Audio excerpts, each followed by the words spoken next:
Hi, everybody. Welcome to ZTV Live.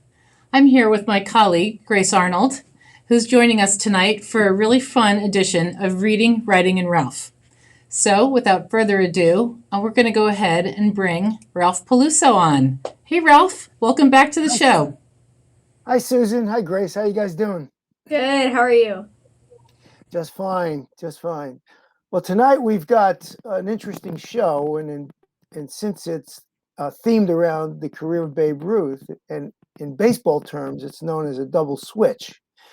We lost one of our authors to COVID, so we had to postpone her being on. Rita Matea, who's wrote a very interesting book about. We lost her due to her getting the COVID vaccine. She's not lost. Yeah. Thanks for clearing that up. Yeah. We didn't lose her permanently. No, thank God. She'll be back. She's very good. She's recuperating. She's making great strides at getting over the vaccine. But, yes. She's wrote an interesting book, her memoirs about growing up as a child of a first generation American family in New Jersey and being European Italian descent. It's quite interesting and entertaining. So she'll be on in a few weeks. And tonight we take that opportunity to have a guest host, my friend Stuart McCusker, to interview me on my novel that was published about 6 or 7 years ago called 512, which is a historical fiction based upon the life and career of Babe Ruth. Terrific. Well, without further ado, let's get Stuart on here. Hi, Stuart. Hey, Susan. Hey, Grace. Hey, Ralph. Hey, Stuart. How you doing? Doing good. Doing great. Good. Welcome to the show. I should say welcome back to the show. That's right. That's right. I feel like I'm an alumni. You are. Yeah. You are. Yeah. And this time you're up for more than. And this time you're up for more than just a cup of coffee. Exactly. I get called up again. Term. Yeah. That's right. I'm excited about this for several levels. One, I get the guest host. I've always wanted the guest host. Check. It's on the bucket list. I can check it. But two, Ralph is a dear friend of mine for years and years and years. And Susan and Grace, I think what you guys are doing on this show is outstanding, and I'm glad to participate. Thank you. Tonight's subject, I was going to say tonight's subject. I am a diehard baseball fan, and this is an outstanding book on arguably, and we'll discuss this in pretty good detail, about the greatest baseball player who ever lived. Now, any sports fan loves to talk about the greatest of all time and all those sorts of things. And the book that Ralph has written, 512, is an excellent story on Babe Ruth. So I'm looking very forward to our discussion on this. Terrific. So, I'm gonna let you take it over. You, Stuart, you and Ralph. It's all yours. We're looking forward to it. All right. Look, like I said, Ralph's been a dear friend of mine for years and years and years, and we've had many discussions about baseball. And if you notice in the background of me, I'm from New York as well as Ralph. Ralph is a Yankees fan. I am a New York Mets fan, and of course, being a Mets fan, we are a little bit jealous of the Yankees over the years, but I love talking baseball with Ralph. I could do it for days and days and days. So, this book is outstanding, and we're going to talk all about it. So Ralph, a couple of things, maybe for the folks that get to see you every week, they see you do a great interview and discuss everyone else. Now you get to brag a smidge about yourself. Why don't you maybe tell the folks about your background, your career, and how you actually got into writing, if you can. Well, thanks, Stuart. Yeah, well, I grew up in the Bronx, as you know, and I went to school not too far from Yankee Stadium. So I've had Yankee blood in me since a very young age, and it's always stuck with me. The, you know, I went to college to become a sports writer, and majoring in English and creative writing and journalism. And I went to the guidance counselor, and he said, "You can't make any money in sports writing." Boy, that was the worst advice I ever got, given where people are today. Mhm. Who knows? So I got a degree in accounting, and started a 45-year business career. Then along the lines, I got a sense of humor and decided to go into finance, and did that for a long time. I was at several startups, including MCI, as you know, Windstar Communications, where we met, and enjoyed my life in business. And 10 years ago, I decided, at the insistence of you, because we were on a golf course discussing this subject, to put pen to paper on a concept about a book that started when I was young. When you were 12? Earlier than that, to be quite honest. Yeah. I grew up in an Italian family. Every Sunday, there was close to 40 people at my grandmother's house for dinner. And after dinner, the women went to the kitchen. Unfortunately, those were the times. And the men went to the living room and talked about sports. More appropriately, we argued about sports. From April to October, we argued about baseball. And one of the topics that always came up was, who's the greatest of all time? And you can imagine, it was all over the map. Mays, Mantle, Berra, DiMaggio, Snyder, Aaron, Clemente. But the person that I listened to most, because he was the only person I knew that saw all the great ones play, was my grandfather. And whenever I asked him who the greatest of all time was, he said in an Italian accent, Root. He was the greatest of all time. And there was no equivocation in his voice, but he was that way anyway. So who knew? Yes. I always, you know what, being from New York, I also had friends that did that Sunday dinner with my Italian friends. And I could just imagine the discussions. And, you know, that's really, in my view, the best way to, you know, to see who is the greatest. Somebody has to have seen them. And not only, you know, in one part of their career, like in decline, but their entire career, you know, and obviously, I've never seen Babe Ruth or DiMaggio. I've seen clips of them. I've seen clips of Mickey Mantle, and of course Lou Gehrig clips. But it's not quite the same as actually seeing them at the ballpark, seeing them for their entire career. So I would have loved to have chatted with your grandfather, you know, and sat down and really picked his brain about, well, why was DeRoot the best and all. And I mean, I happen to share the same opinion myself. I do think it's Babe Ruth for a number. We talked about this a number of times. I just think he did too many things so much better than the rest of the league at the time, you know. So I would have loved to have sat in there. Plus, I love Italian food too, you know. The conversations must have been fantastic. They were. The thing about Babe Ruth and the angle on 512 is people do not realize what a terrific athlete he was. The picture that everyone sees is, and I think we've got an image of it, is him as this big fat oaf who just ate a lot of hot dogs and drank a lot of beer, and that's all he was. And yes, he did that. But when he was young, and we have pictures of him when he was young. Oh, that's him with his dad later in life. His dad owned a bar. He liked to drink too. But his dad looks like him too in that picture. Yeah, That's a pretty cool picture.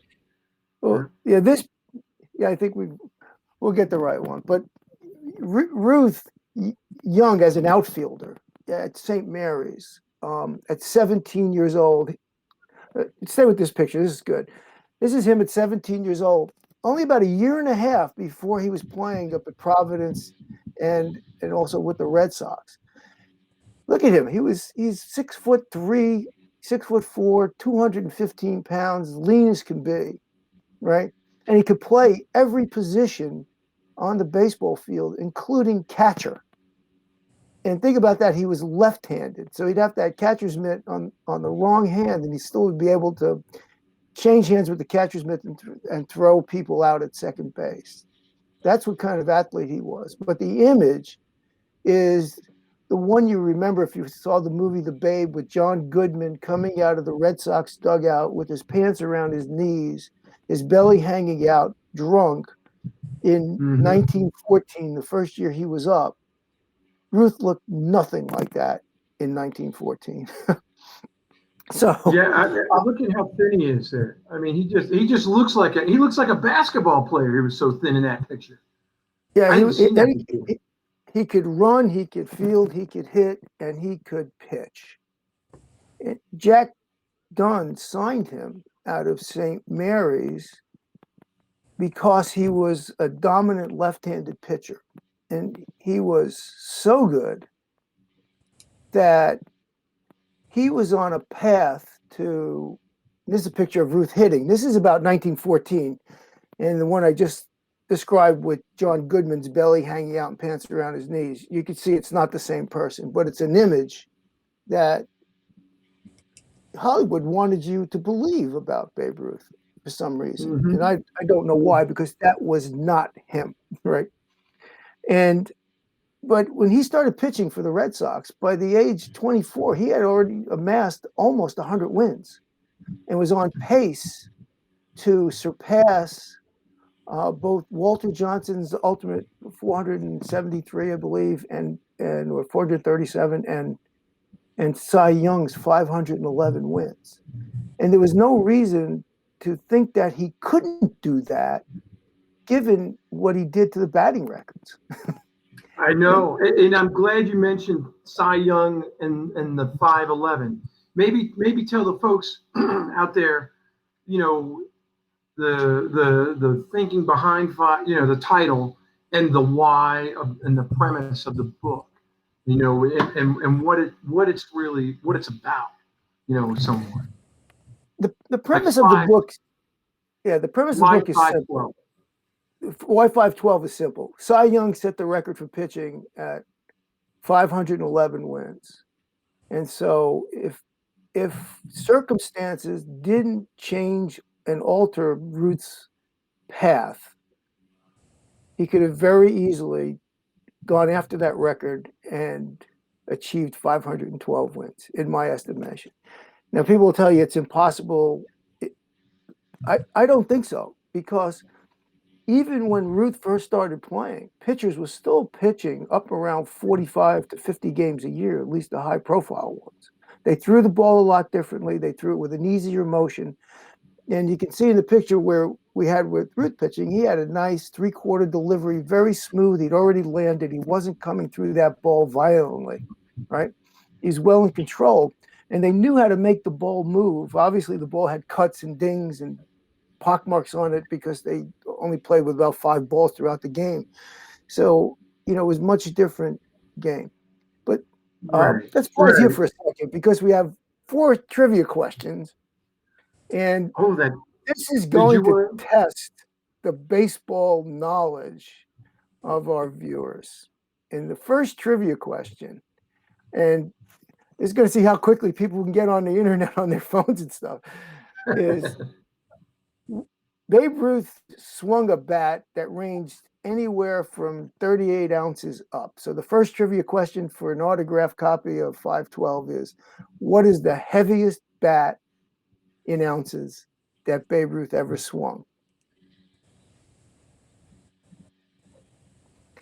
Back to the premise on 512. But 512, apart from the achieving the all-time record of wins, was also to give a very different perspective of Ruth's life, right?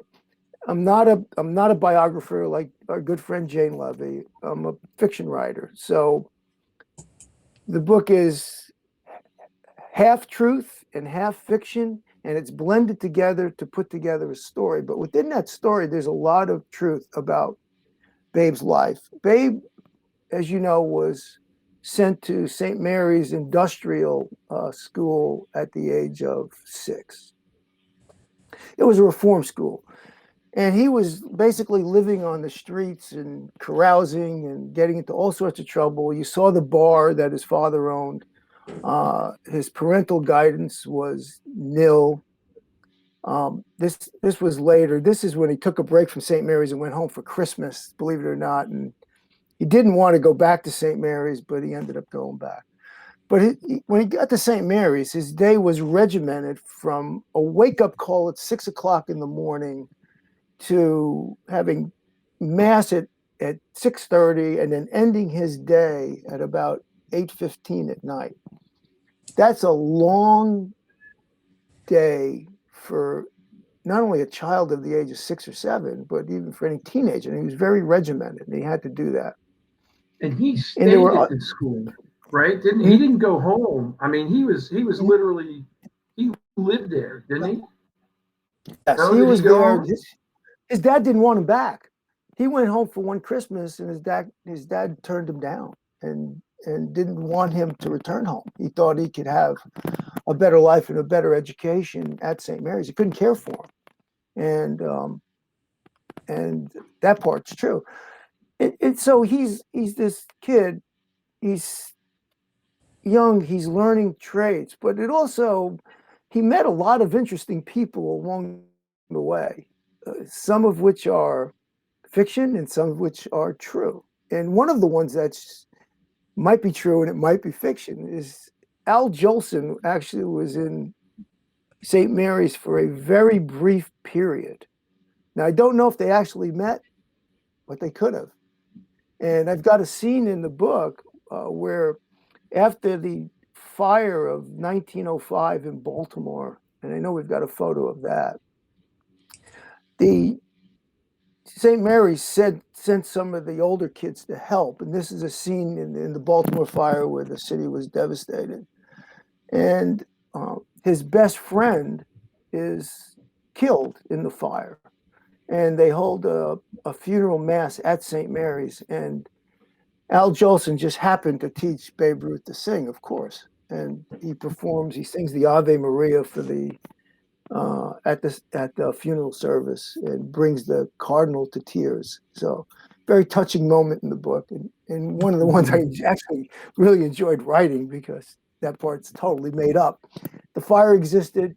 St. Mary's sent some friends. It's very conceivable that one of them was Babe Ruth's buddy or not. So That's what I was going to ask you, because the book, I love the book from I knew a lot about Babe Ruth, but I had no idea about his childhood and all of these things. So one of the things I wanted to ask you was how much fiction was in it and how much of it was true. You know, it sounds like the truth is he definitely went to reform school. Did his father really, was that true? Or did you say, to mix that in about his father did not want him for Christmas? no, when he returned home, he went home for his mother's funeral and he wanted to stay, and his father told him no. He sent him back. That is absolutely true. There's other portions that are the other.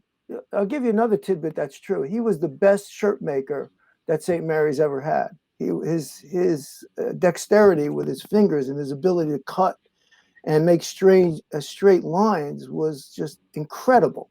So St. Mary's farms him out to St. John's when he's about 16 or 17 years old, because St. John's was making a higher quality of shirt, so their profit margin was better than St. Mary's. They were selling basically work shirts, and they would give St. Mary's a cut of the increased profit that Ruth made off of his shirts. Mm-hmm. But Ruth decided that he wanted to go out.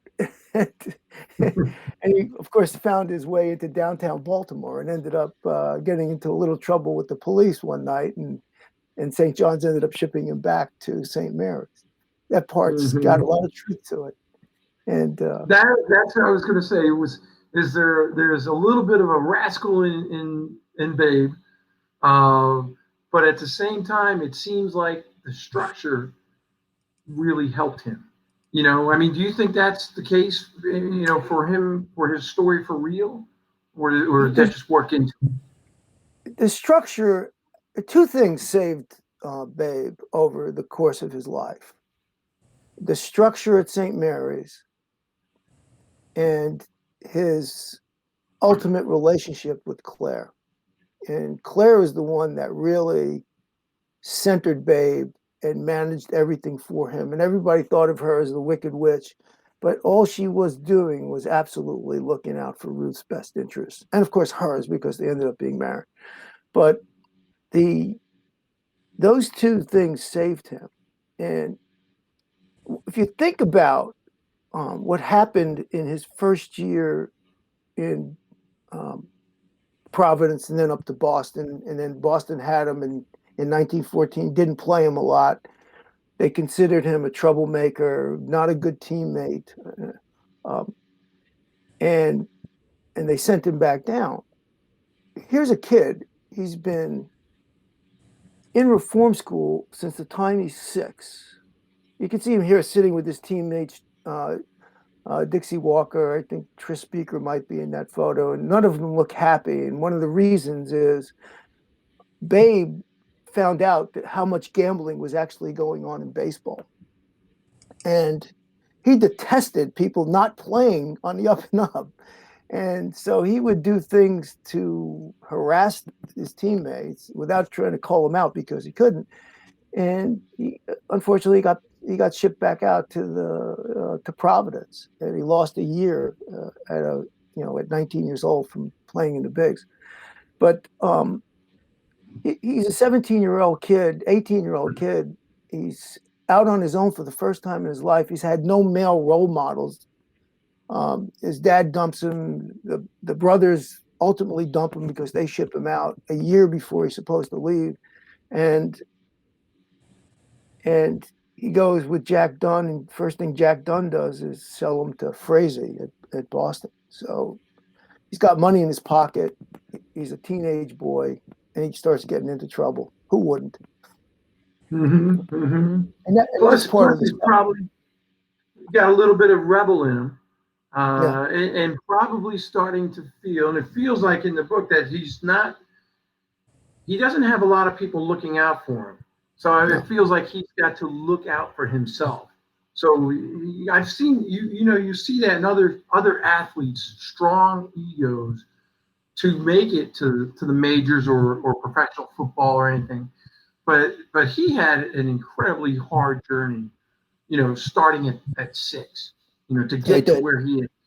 And I love the pictures that we just saw a few minutes ago, because people really don't I mean, I've known about Babe Ruth forever, but you have to really hunt to find those pictures. The ones you see are Babe, near his tail end of the Yankee years, and he isn't the thin guy.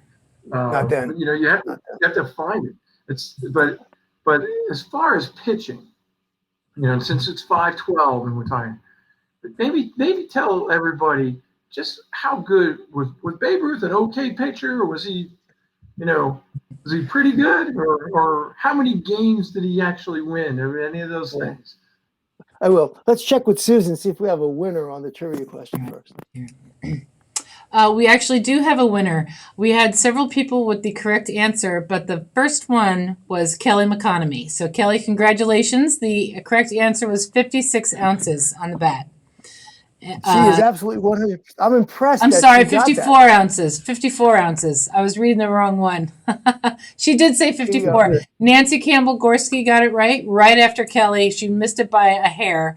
Wow. Mary Wadlin also got it right. Tom Liacona said 56 ounces, so he was pretty close. So congratulations, Kelly.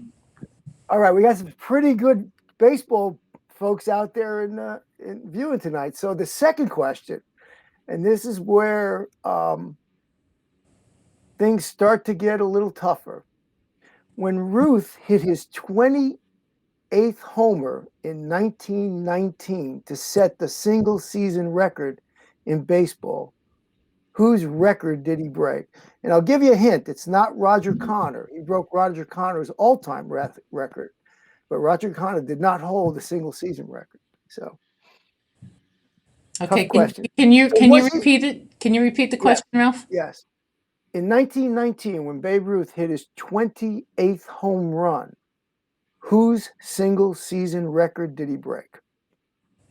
Okay, and Tough previous question. winners can certainly ring in, They can. and they can get credit for the right answer, but the next person will give the book to the next person who answers Right. correctly. So thank you. Yep. The question, how great was Ruth as a pitcher? He basically pitched part-time for 4 seasons. They never used him where he would start any more than about 30 games or so. If he had thrown in those seasons 40 to 45 games, his numbers would have been off the chart. He won 94 games, 93 of those before the age of 25. He wasn't fully matured yet. He held several records as a pitcher that lasted a long time. And think about this, when people talk about greatness and they talk about black numbers and gray numbers, black numbers being how many times you finished best in your league in a statistical category. Hank Aaron had 76 black numbers in his entire career as a batter. Babe Ruth had 73 black numbers as a pitcher. So wow, yeah. let that So sink he in for a wasn't while. Right. he wasn't just an okay pitcher. He was a great pitcher. He was a great. How did he do against some of the other great pitchers of the time? I mean, was he beating them or was he getting beaten? He went head to head with the great Walter Johnson 8 times. He was 7-1 against Walter Johnson. Oh wow! In one game they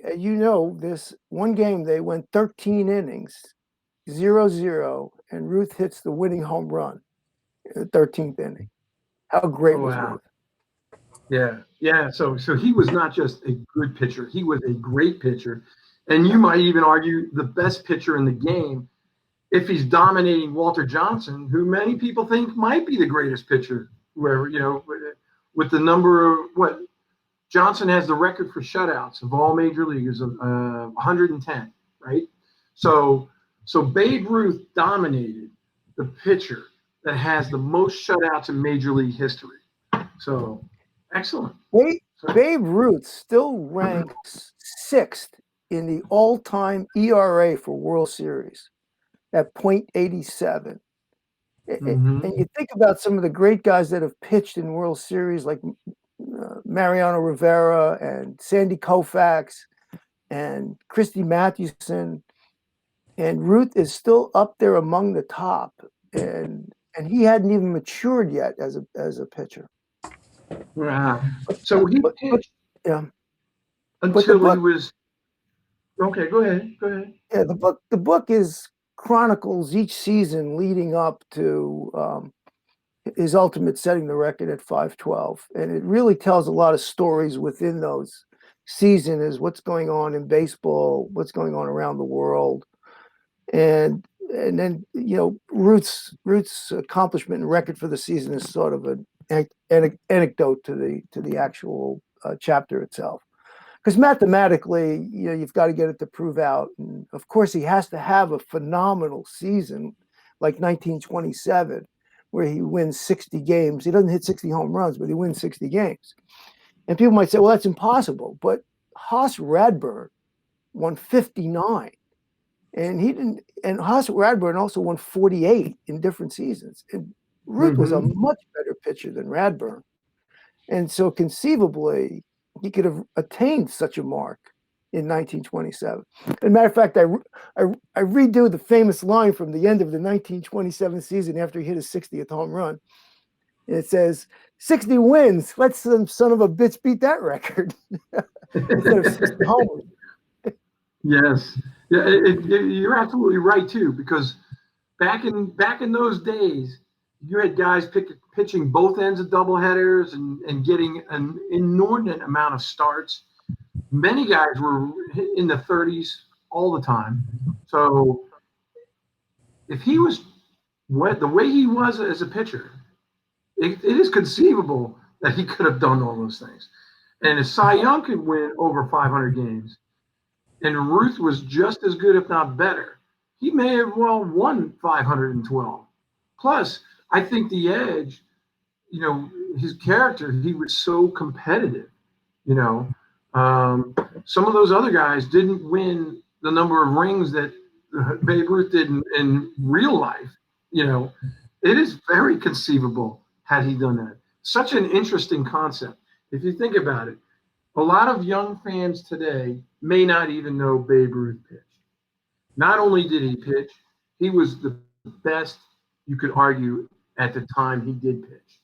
And had he never switched to hitting. We should talk about the greatest of all time. Let's check to see if we have a winner, and let's talk about the greatest of all time and how we see him ranking out. Do we have a winner on the second one? We do indeed have a winner. So we had Tom Liacona, who was correct. It was indeed Ned Williamson, who held the previous record with 27. Wow, that is very good, Tom. Tom, like Stuart, is a very big Mets fan. So outstanding. Well done, Tom. So let's do the third trivia question. So again, this is deep Ruth trivia because we're spending time on Babe Ruth. When Ruth set the record for consecutive scoreless innings in World Series play, again, whose record did he break? So when Ruth set the record for 29, I believe, and 2/3 scoreless innings in a row, whose record did he break? Okay. People forget about things like that. When people set records, they kind of think of all the ones in the past as, they didn't exist, but they did. People had records, and very interesting. And again, let's talk about the greatest of all time. Yeah, I was going to say, it kind of feeds right into it. So Babe Ruth, at the height, you think the most competitive, the hardest, all of those things, the most important games of the World Series for a baseball player. Babe Ruth had the record for consecutive scoreless innings as a pitcher. A World Series record. He also held the record of lowest ERA at the time of his retirement over guys like Walter Johnson and Christy Mathewson, right? So when you think, I love what sports analysts and sports writers say, you have to look at things in the body of work, and then they selectively forget the body of work, right? Oh, yeah. Hank Aaron was a great player. Willie Mays was a great player. Mickey Mantle was a great player. Ted Williams was a great player, right? But when you look at the full body of work, and I hear the current sports writers say, the guy from Japan, Ohani, he's the next Babe Ruth. He's not even close. When you think about what he did, he batted .342.4, 714 home runs, over almost 2,300 RBIs, 2,856 hits, almost 3,000. He didn't hit until his fourth year in, right? Right.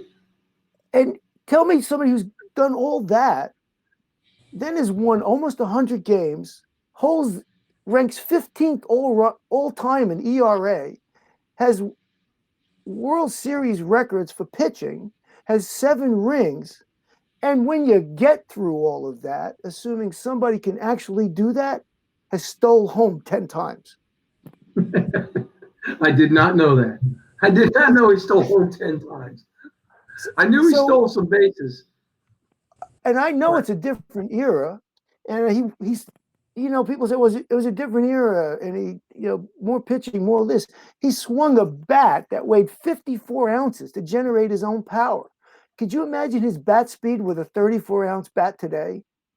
Oh yeah. Oh yeah. It would be People, I'm incredible. surprised he could swing that bat. It's just amazing. Here's another thing. I mean, Babe Ruth was out homering teams. When he was hitting, he was hitting more home runs than entire teams. Nobody does anything close to that today. No. I wish I knew the stats. Maybe we could make that as another question. How many teams did he out homer? In 2/3 of the league, I think. I mean, it was quite a few. It wasn't like one or two. So he totally dominated. But when you combine that with the pitching and the records he set as a pitcher, it's just amazing. In 512, we also bring into another side of Ruth. Ruth, as big of a person as he was, he understood that records were going to be broken, and he didn't mind that. He said, he expects the records to be broken. And I parallel what was going on with Cy Young as he was working through his career. Cy Young, who comes across as a nice guy, for the most part, didn't want his records to be broken. Right? He not only holds the record for most wins, he also holds the record for most losses, and he holds the record for most complete games. Records that'll never be touched. And so it's a different era, but you've got a body of work there that is just beyond the pale. And I don't know how it's even arguable that someone could be as great as Ruth was. Yeah, I agree. I mean the records, but the thing that also impresses me about the Babe is Babe always had the big moments, and he delivered in the big moments, the big stage of the World Series. Maybe tell us a couple of things that you know about that, if you can, is to bolster his standing as the greatest of all time. Yeah. You look at his slugging percentage, his lifetime slugging percentage, I think is 690 or 691 maybe. He is 50 points higher than the next best person, who is Ted Williams, at about 640. 50 points higher. Barry Bonds is over 100 points behind, and he had all of those fluffed up years where he was, on steroids and was only getting pitched to if the bases were loaded or men were on. And you also look, I always talk about Reggie Jackson moments, but in the World Series that Ruth played in, his slugging percentage in the World Series was 790, which means in the clutch moments when it mattered, he was knocking the ball out of the park. It's just unheard of. Let's check and see if we have a winner on the third trivia question. We don't yet, and I have the question on the screen. So people, think about it. Think about it, yeah. Yeah. We have one more question. If we get a winner at this one, we get another question, which might be a bit easier, but let's keep going. So it's I don't see where there's an argument for anybody else based upon the full body of work, right? He has 7 rings, 4th one team through the another. Lots of World Series appearances, lots of records. They talk about gray and black numbers in today's statistical world. He has lifetime. He has 157 black numbers for black ink, as it's called, for hitting. And gray numbers is the other category. He has 340 gray numbers, which means you're ranked in the top 5 statistically in a category, just off the charts. And no one close, at least what I can see. Right. So he totally dominated. He wasn't just anyone that's out homering teams. on top of setting World Series records for pitching, and what was in the 90s as far as career wins. And I believe he said he was 24 when he switched, so he was well into. He had an unbelievable amount of time left if he stayed with pitching, which is such an interesting concept about the book, because no one has told this story.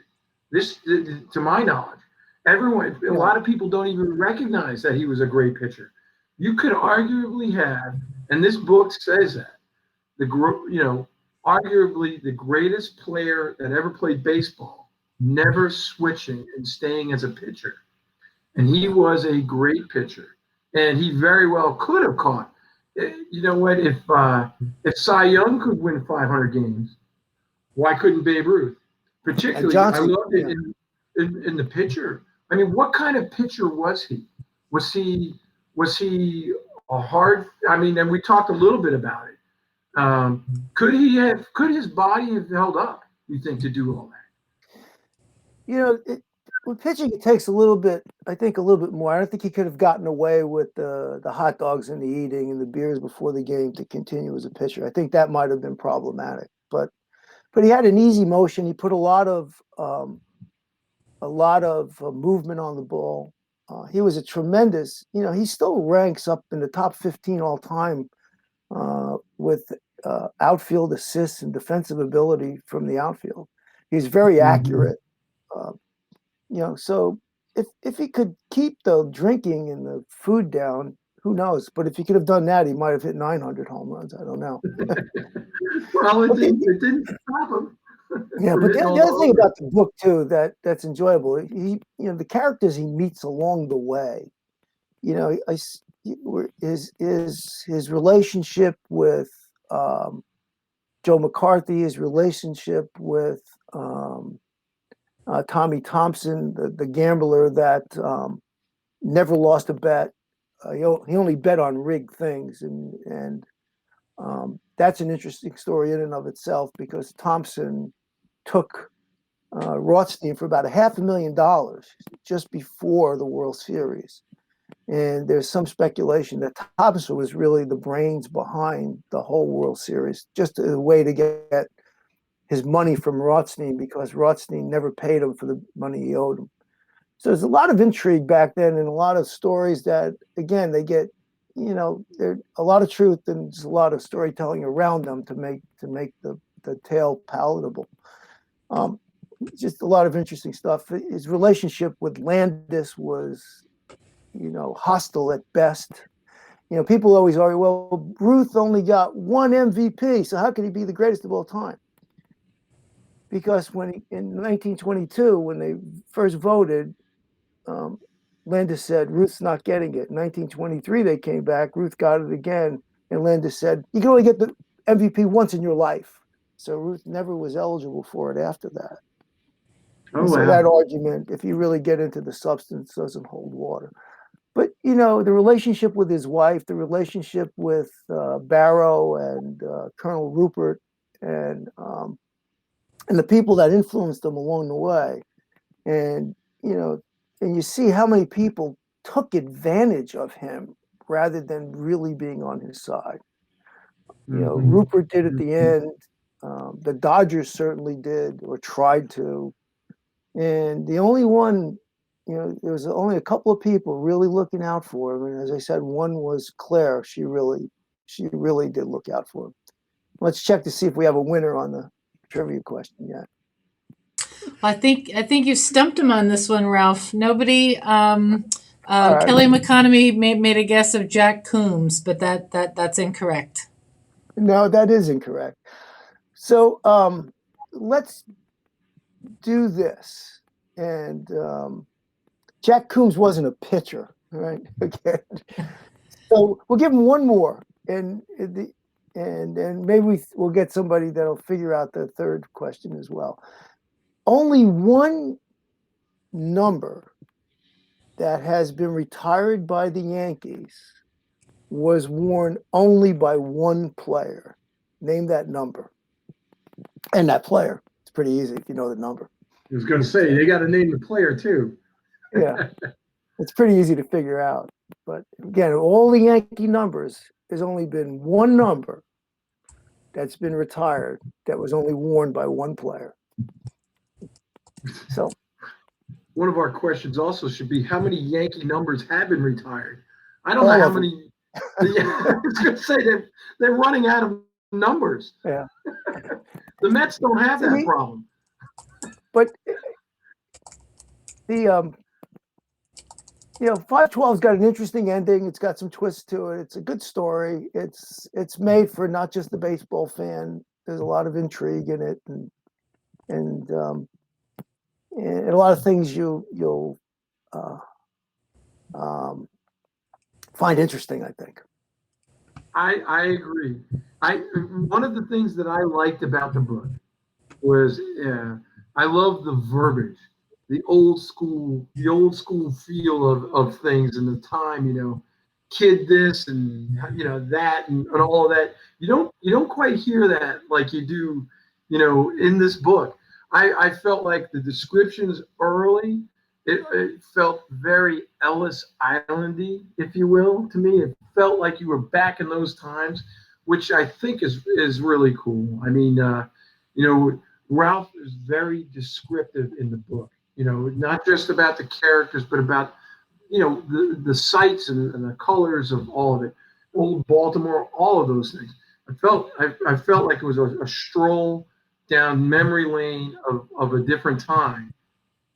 On top of just a fantastic story, a roll of the dice. What if Babe Ruth had never become a hitter? This Right. this is a really good story about how that whole thing could unfold and the type of player he was. And for the folks out there that are baseball fans, you will absolutely love it because it talks about all of these things. And for the newer fans that may not realize this, the greatness of Babe Ruth is much more than just the bat. He Yeah. was at the top of his game as a pitcher, and literally his records, the consecutive innings record in World Series stood. I'm not sure what year he broke it, but Whitey Ford broke it it must have been in the 50s. So that record, or in the 60s. Okay, so that record stood for over 30 years. Ruth, when he retired, that was his record, and it's just a testament of it. So how do we have any? I have to ask this: do we have a winner on this one yet, by any chance? We're getting close. We're getting close. Okay. We have Because somebody who has the name but didn't come up with the number. Oh my gosh. Okay. They're halfway home. Then We have a lot of guesses, but I can announce a winner of the previous question. Oh, you can. The consecutive scoreless innings, whose record did he break? Tom Liacona had the correct answer with Christy Mathewson. Excellent. Very good. And Kelly McConomy got the correct answer on Lou Gehrig, number 4. All right. Oh, So good. congratulations again, Kelly and Tom. You guys are the strong trivia winners tonight. I guess we Exactly. stumped Michelle this week. I think so. Okay. I'm glad we got that last one because I've been holding back a question. Oh, And I wanted to ask you, Ralph, because we needed someone to win about the Yankee number, Lou Gehrig. What was his relationship with Lou Gehrig for you? Well, I mean, not just in the book and all the above. And I didn't want to ask the question because I thought I'd give away the answer to the number. But what was their relationship like? There was it's mixed, and it really there's speculation it turned on the treatment of the between the wives and Gehrig's mother and Claire and a whole bunch of things. But I think their on-field relationship was always fairly good and fairly close. Gehrig I don't think ever held a grudge against anybody. Now, Ruth didn't strike me as the person that would hold a grudge for too long. But Claire, on the other hand, who was behind Ruth, I think her feeling towards Gehrig's family treatment of her may have been that issue more than anything else. Oh, interesting. Because they're both obviously great, but they're two incredibly different people. You Yeah, have they are. you have larger than life Babe Ruth. Babe Ruth's, he's eating his eating and drinking and out and everything else, is legendary. And Yeah. Gehrig is home, quiet, all the above, but obviously a great, one of the greats himself. And it's interesting to see, what was their relationship really like, I mean, Babe could be a challenge, I'm sure. What McCarthy must have had his hands filled, Miller Huggins, all those guys, with Babe Ruth. Trying to tell him what to do, I can only imagine. How do you manage Babe Ruth? You just let him go? I don't know. He and Miller Huggins were like oil and water, but he and McCarthy may have been even worse. Babe Ruth was an incredibly intelligent student of the game, which is also overlooked. But because of his personality, they never gave him a chance to coach or manage.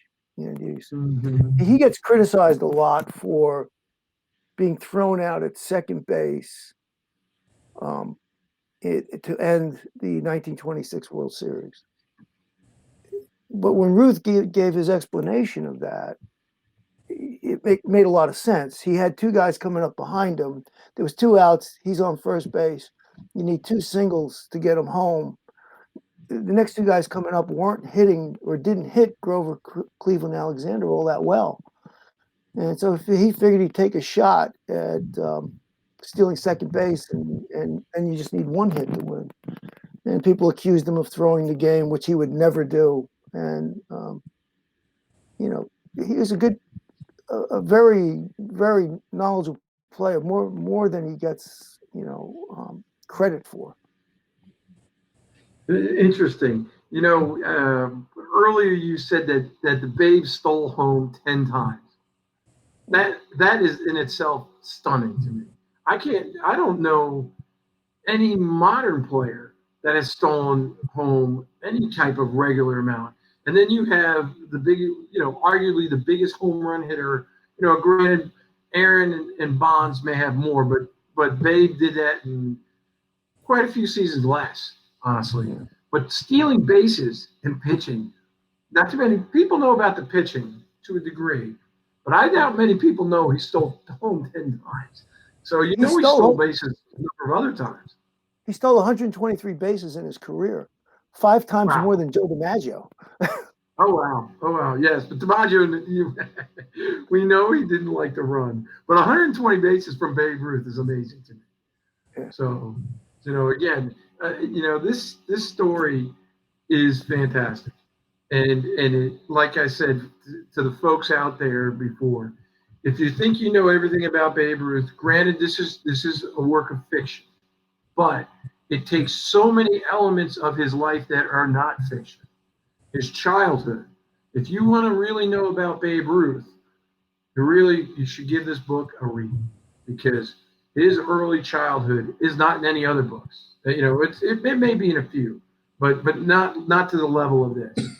And the premise of him never switching and staying as a pitcher is extremely interesting. And I think he would have at least gotten 400 plus wins. But Babe was a special player, and it is not out of the realm of possibility. If Cy Young could get 511 wins, Babe Ruth could certainly get 512. Well, there's a lot of it's coming out now as statistics become more available and research becomes things that people can get their hands on and around now and analyze it. There's a lot more coming out about the early players in the game, the ones that spent most of their career playing in the major leagues, because there was major leagues prior to 1903. It wasn't organized around National League and American League the way it is now, but there were professional leagues being played around the country. And you even see it in some of the reference sites that tally all this. They're bringing in all of those stats. And I think Major League Baseball is also going to begin to bring in the Negro League stats, which is a good thing. And you'll see how the comparisons. And you go back to some of those early days, some of those players, I just can't believe what they did. You take a player like somebody that nobody's ever heard of, Jim McCormick. You go, who the heck is Jim McCormick? He had 330 complete games over a 5-year period. It's amazing. Bobby Matthews had 568 complete games in his career. That's approaching rare air because it's only a couple of people in front of him. The modern baseball side, Cy Young, Walter Johnson, Christy Mathewson. I think Bobby Matthews ranks 5th, and he's not in the Hall of Fame. And you go like, how do you get him there? And so there's so much information about these guys and how they threw. Cy Young, when it comes to pitching started to change in about the late 1890s. It went from basically being able to throw the ball so a batter could hit the ball and play. And then when they changed from the pitcher's box to the mound in 1893, the game started to be more of control and how do you get the guy out. And the pitcher started to learn how to pitch. And they didn't throw as violently then as they threw now. But you think about throwing 300 complete games in a 5-year period. It's amazing. It's amazing. It's unreal. It's unreal. We've talked about this before about how it seems like every pitcher now seems to be getting Tommy John surgery. And it's the motion. I think it's a combination of pitching year round, all the above. But one other thing I want to bring up, folks may not realize. I'm going to brag on you for a moment, Ralph. Ralph is involved with the Baseball Hall of Fame, and actually is part of the research committee that finds players from the early days of the late 1800s and others that may not have gotten a good look at for the Hall of Fame. So, Ralph, could you maybe just tell everybody the work that you do with the Hall of Fame and how often and all that business? Yeah, it's not directly with the Hall of Fame. What SABR, Society of American Baseball Researchers, has a committee that started, I think, 15 years ago, and it was called Overlooked Legends, and now it's evolved into, I think they're going to call it Pioneers of the Game, and it's getting more visibility. And every year we would select one player who played the majority of their career before 1903. And forward that selection by our committee onto the Veterans Committee for possible selection into the Hall of Fame. So far in 14 years, we have had one player get all the way to the Hall of Fame, and that was Deacon White. And this year, we're trying to get 2 nominees in there, and we're working on the list. Matter of fact, I was just working on the list before we started the show tonight. And we're down to, I think the tally is going to be on 10 candidates. Most of the candidates you probably never heard of. But, there's some great choices. You had some hitters that got close to 3,000 hits back then. And you've got these pitchers, just have phenomenal records, and most of them maybe won in the mid 200 games. Or also, there's one particular player that's a favorite of mine, Jack Stivets. Probably never heard of him. He was Babe Ruth before there was Babe Ruth.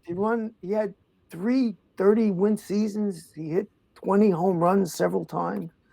He's never even been mentioned as getting to the Hall of Fame. So he's on our final ballot. I don't know if he'll get to the Veterans Committee. There's some other players that have got much better stats, but it's just a group.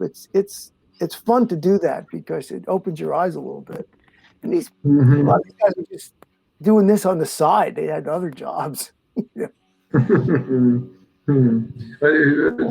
very interesting.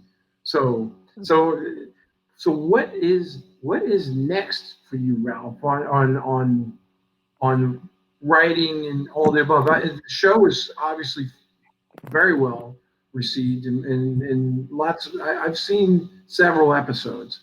So what do you have in your artistic future, if you can? Well, I've been working on a follow up to 512, a couple of novels, which I'm trying. They have nothing to do with sports.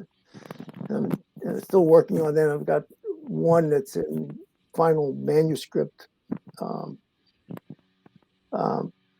a phase, and play a lot of golf. Retired. I still do the work with the Zebra Press on the monthly book review. So I keep myself busy. Yeah, I think that's great. And again, like I said, I think this is an outstanding book, and I think the fact that you inspired me to write mine, which was extremely, extremely helpful. And the folks out there, I think as people see shows like this, you can do this as well. If you find your passion.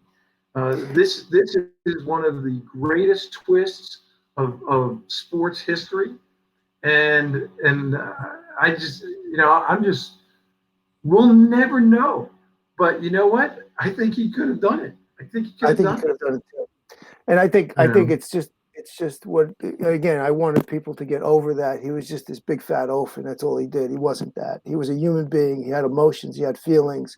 He had a tough life. He stayed the course as best he could. Did he make a lot of mistakes? Yeah. Who doesn't? And that, and the other, what's next? The next show is in 2 weeks. And we have a terrific guest. Tina Cantiano has written an absolutely fantastic book about living the American dream. And as you can see by the tagline, marriage and family, you don't suck at it. Sometimes it just sucks. So get ready for a great discussion with Tina, and I expect that to be a very fun show in 2 weeks as well. All right. We're looking forward to it. So I think we have reached our conclusion for this evening. Yes. I want to thank ZTV for giving me the opportunity to be a guest host. I hope to do it again at some point. I'm available anytime. This was a lot of fun for me. And again, folks out there that are baseball fans, you will love this book. Give it a shot. You will really love it. I know I did. And again, it's a really great twist on a really great legend of baseball.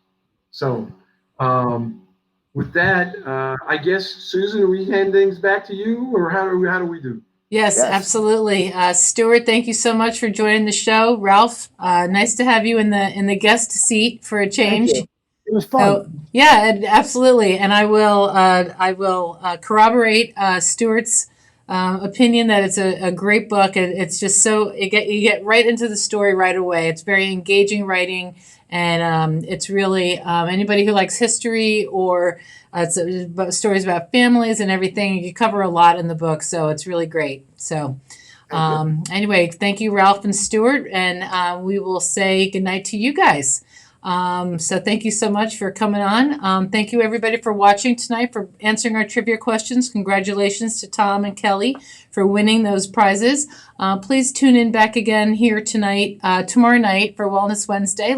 Dr. Lauren Fisher is hosting her show, and her guest is Lauren Engler, who's a pediatric sleep consultant. So if you know anybody who's having some issues, it can be definitely some trying times getting those kids to sleep. So tune in tomorrow night. Bring your questions. She's happy to answer any questions that you have. Then Thursday night, Grace will be here back with us, and it's Alexandria Makers Market with Make It Alexandria with our host, Elisa Kovach. And it's dinner and DIY. So Elisa has put together a really fun craft kit, which you can pick up at Taqueria Poblano. And why don't you go ahead and pick up some margaritas and dinner that night too? So it's dinner and DIY. Look on the Zebra Facebook page for all sorts of details, or alexandriamakersmarket.com. You can get the details there as well. And that's a lot for this week. We're going to be signing off for tonight. It was a great show. And until next time, as much as you can, Be the good news in someone's life.